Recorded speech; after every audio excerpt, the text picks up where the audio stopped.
Hey everyone, Lisa here. I'm at the hospital tonight. I'm on call, which means that I'm carrying my trusty pager. Yeah, pagers. It's so funny. It turns out pagers still are a thing. Anyway, so the pager could go off. But until it does, I'm sort of just whiling away my time, getting caught up on some paperwork, doing some reading, not going home, because the thing I hate most of all is kind of being nestled at home and then having the pager go off. And then, it's like so many things, like, it's so easy for dread and resistance to emerge. And so when I stay at the hospital, it's like if the pager goes off, I'm here, as opposed to, oh, damn, the pager went off. Because I guarantee you, if the pager goes off, there's someone who's having a much worse night than I am. Yeah. It's the truth. Anyway, so we'll see what the quality of this video is. I'm filming it on my iPhone, kind of propped up precariously. This lighting,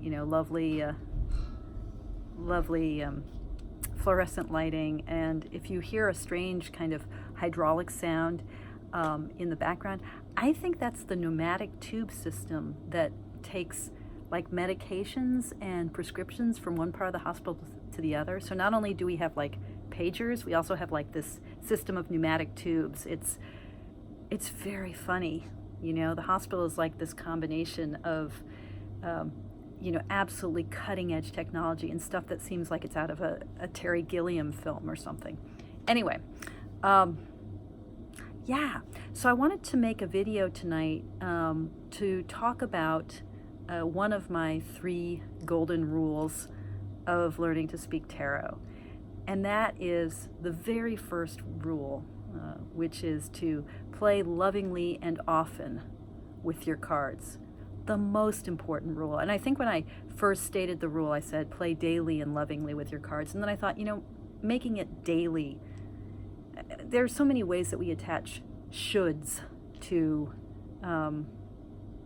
our lives, to our growth, to our development. And I just don't even want to have those parameters. The whole point about play lovingly, is that it's play. It's not a should. It's about joy. It's about the spirit of experimentation. It's about reveling and rejoicing. So play lovingly and often, whatever often means to you, with your cards. The number 1 golden rule. So, I think a lot of us, at one point or another in our tarot journey, will dive into certain kinds of play. We all find ourselves shuffling. And many, many people have commented in many, many videos about, or in blog posts or in books, about, just how lovely it is to shuffle, right? That simple fact of shuffling your cards, just how good that feels.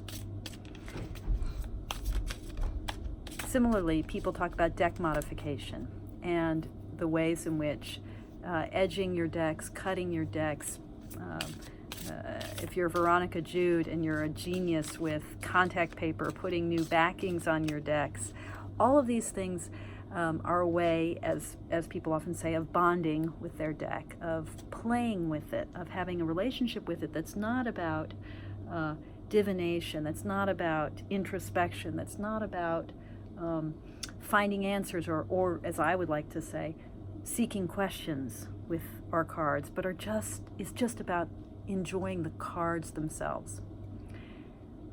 But what other ways can we play with our cards? So I wanted today to suggest 5 different ways to play with your cards, and I wanted to use a new deck that I have acquired. I don't have the box with me, but it's a vintage edition of the Sacred Rose Tarot, a deck by Johanna Sherman that came out in, I just had to check, originally in 1982. So, there are many ways in which Stuart Kaplan, in his little white book, makes really powerful claims for this deck and for what Johanna Sherman's what her ideas were, what her intentions were in creating the deck. So, he says, look, she was inspired by the stained glass artwork of medieval cathedrals, and she believed that, esoteric philosophy should neither be mysterious nor uncertain. It shouldn't be hidden from people. It should be directly accessible. And I think the thing about the stained glass, is that when you think about how stained glass windows function, they are meant to be readily understandable, to convey spiritual messages, to convey biblical and meanings and liturgical meanings directly, that anyone can see the light shining in through that glass, the prismatic impressions coming through that glass. Anyone should be able to see those images and understand what's being said. You shouldn't need to have an elaborate training to, if you're hanging out in Chartres in the 12th century. I can't remember when the Chartres Cathedral was built, but let's pretend that was accurate. Let's pretend that Lisa made up a date and it was accurate. If you're hanging out in France in the High Middle Ages, you shouldn't need to be a scholar to understand the artwork in the church, right? It should convey its message completely straightforwardly, and completely, it should be translucent, right? Meaning should shine right through. And that's the kind of deck that apparently Johanna Sherman was aiming for. And I think whether she succeeded in making esoteric meaning come across transparently, there is a way. I do kind of see the influence of the sort of stained glass in this deck in all sorts of ways. The vividness of the colors and the way the colors try to speak to us directly. So, on the back, the sacred rose, and I'm thinking like the rose window in cathedrals as well when I'm thinking about why this deck is the sacred rose tarot. But purple is the color that's sort of predominant in the major arcana, blue in the cups, red in the wands, brown or taupe in pentacles, and then this whitish, grayish in the swords. And then also, so many of the cards have these kinds of starburst, kind of crisscrossing lines, like indicating light penetrating and passing through the images. So that, it is a deck that's really, I think, is quite deliberately invoking that medieval understanding of light passing through an artistic medium and penetrating the viewer's understanding in a way that goes beyond learning and scholarship and words. That said, the artwork is not, it's not to everyone's cup of tea. For those of you who know the Morgan Greer deck, you might recognize the vividness of the coloring. This deck, 1982, the Morgan Greer deck, 1979, 1980? There's something about that late 70s, early 80s moment, I think, in these colors, which dates both those decks and puts them in the same era. One of the things people have mentioned, and then artwork like this, which seems very late 70s, early 80s.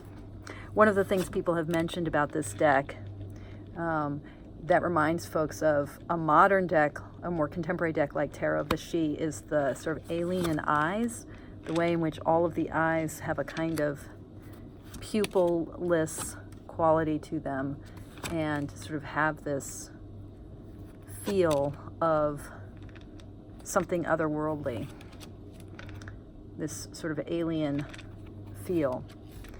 I really love that moon card. Now, in this light, again, I'm like I'm in fluorescent lighting and it's night and there are no windows. But my version of the deck, at least, which, again, this is a vintage one, printed in Belgium, Cartamundi cardstock, I think, although it might have been printed in Switzerland. Actually, come to think of it. Yeah, I think this was printed in Switzerland. I have the box at home, so I'll double check. But my version of it, the images are kind of dull. The coloring is, it looks like what I'm seeing, at least in my iPhone screen here, this kind of dusky. Everything feels a little bit muted and a little bit muddy. But you see what I mean with the light sparkles, and how even the pentacle in the pentagram in the pentacles has that kind of quality that feels sort of like starburst lights. Yeah, you see it here. The kind of crisscrossing of light. I quite like the quartz in this deck. And I like some of the ways in which the minors get kind of more pippish. And sort of abstract. This Eight of Wands, I think, is really interesting.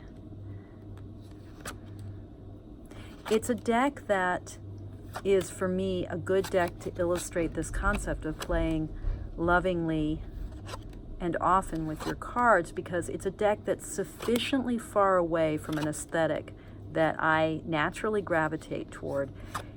The aesthetic feels both kind of alien to me and sort of dated in a way that I don't find immediately appealing. Like the Morgan Greer Tarot, it feels dated, but I adore its qualities. This, I don't initially have that like, I love this deck, but I respect this deck. I think there's something going on in this deck, and I want to get to know it. So how do I get to know it? How do I bond with it sufficiently that I can start to understand its language, that I can learn to speak tarot with this deck? So obviously this is like a ridiculously fast flip through. I'm not really showing the cards very much, just enough to give you, I hope, a sense, an overview of the deck. Okay, how to play lovingly and often with tarot. 5 ideas that go beyond shuffling, that go beyond deck modification, edging, etc. That go beyond things like picking out a bag or figuring out how making a box for the deck or whatever. The first of these ideas is part of what I do every time I work with a client, at least in person. It's a little bit harder to do on Skype. Code gray, patient, 6th floor south. Okay, I'm back. I got paged away. So the first way to play lovingly and often with your cards is this game that I do with folks when I'm doing a mindful tarot reading with them, and not so much when I'm doing it by Skype, because it does kind of require being able to hand someone a deck of cards. But in person, what I do after a client has chosen the deck that they're going to work with is I say, okay, let's go through the deck one card at a time and just separate it into cards that you resonate with, cards that you don't resonate with, and cards that you're kind of meh about. So cards you like, cards you don't like, and then those cards that, meh. Don't think too much about it. Don't think too much about it. Just going through the cards one at a time. Do you like them? Don't you like them? How do you feel about them? Maybe they're kind of in between. Maybe you're not certain, but just one card at a time. How do you feel about it? How do you feel about it?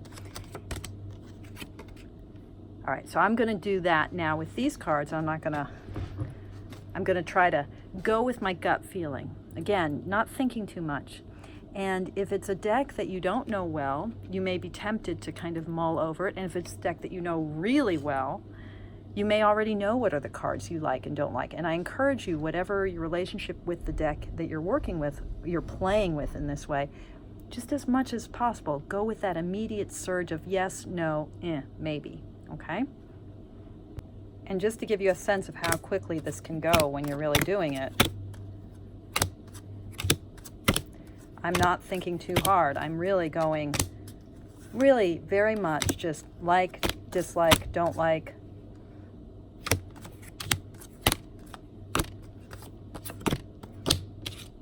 Okay, and I have my 3 piles.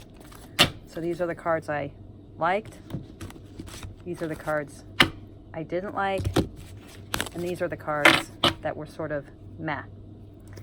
Now this is a method of using our natural inclinations to be drawn by things that we like, being repelled by things that we don't like, not trying to fight those initial impulses of craving or pushing away, but just letting them guide us, letting us instinctively be pulled by the deck. And now I'm going to take and shuffle the cards that I liked, and I'm going to use this little mini deck of all cards that I like, fanning it out, not being too fancy here, fanning it out, and just choosing a card, which is going to now be my card of light. So the Emperor, which, you know, the Emperor is my soul card, actually. So this card now is my card of light. And in a reading, what I might think of is this is the card that is kind of bringing forward for me what is most obvious, most present, most available, most in the light, a kind of sun or polar star or something that can guide me, that's already in my firmament, as it were, that's already available for me and can be a kind of source of inspiration. So that's my light card. And then I take the little mini deck of cards I didn't like.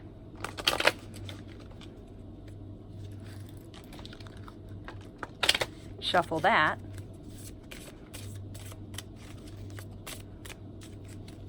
Fan it out. Fan it out, and without too much fanfare, pick the card that now will be my shadow. Ooh, King of Wands. Wow. Okay, so light and shadow. I'm not sure how to hold these. I guess light and shadow. So I might then have these cards on my altar. I might use them in a reading. I might add them to a tarot pulse reading. I might just meditate on them. But now I sort of have the card that is my light for this deck and the card that is my shadow for this deck, and a way then of diving into a relationship with this deck right off the bat without too much fuss. Okay, that's the first way of playing with my cards.